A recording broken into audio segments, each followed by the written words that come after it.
Welcome to Talk Formula One. 2024 begins in earnest, and you couldn't guess. We thought Formula One started becoming boring, and then there was a massive explosion.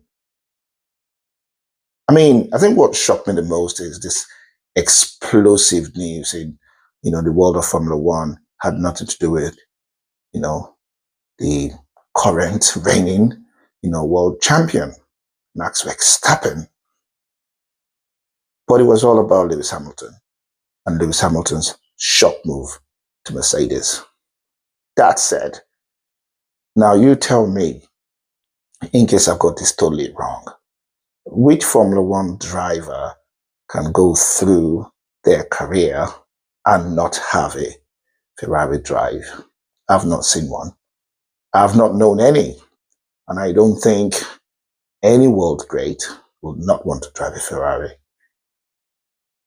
So yeah, well done to Sir Lewis in this shock move to Mercedes. To be totally honest with you, I wouldn't call it shock move because it was well within my overall expectation.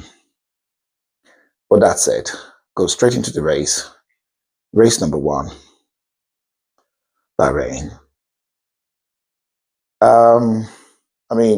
This is going to be a really, really brief episode, so I will not talk about the obvious. Clearly we got a win from Max Verstappen. I was expecting a closer contest, to be totally honest with you.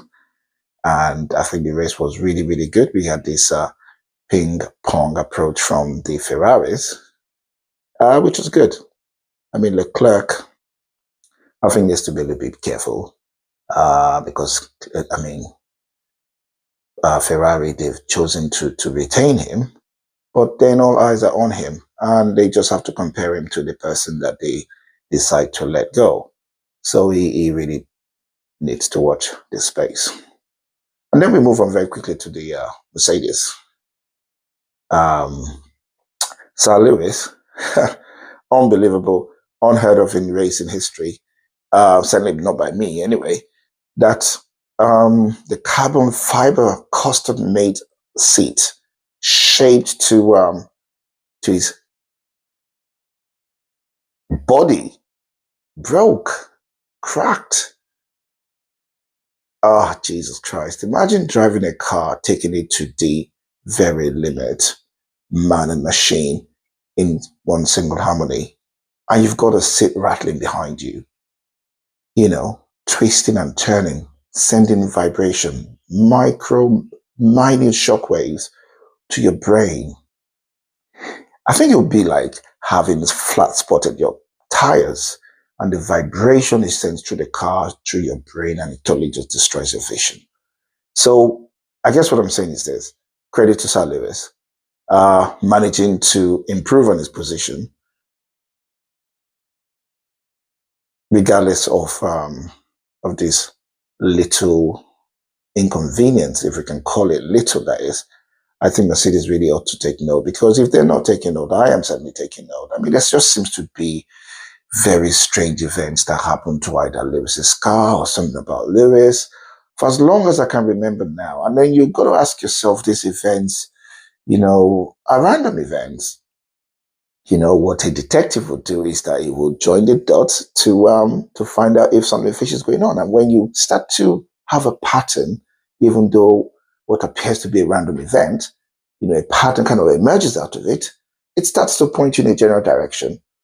So you would almost come to that natural conclusion, if I may, that these, are, random events to keep a curious eye on, I guess.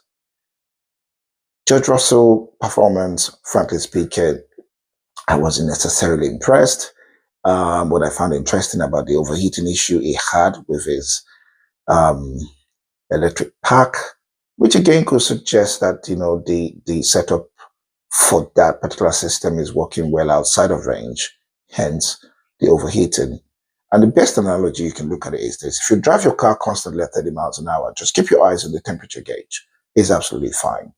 When you take your car, an ICE engine that is, or any machine, Once you take them to the limits of their performance and you start to exceed the limits of their performance, you start moving outside of tolerance. Now, if you use the analogy and look at and take it to your Bugatti automobile, it's got several radiators just to cool the car down because the car is performing way above any normal understanding of performance. So when you start having overheating issues, is either there's a fault or you are taking the car or the machine outside of its performance parameters. Again, something for Mercedes to keep an eye on.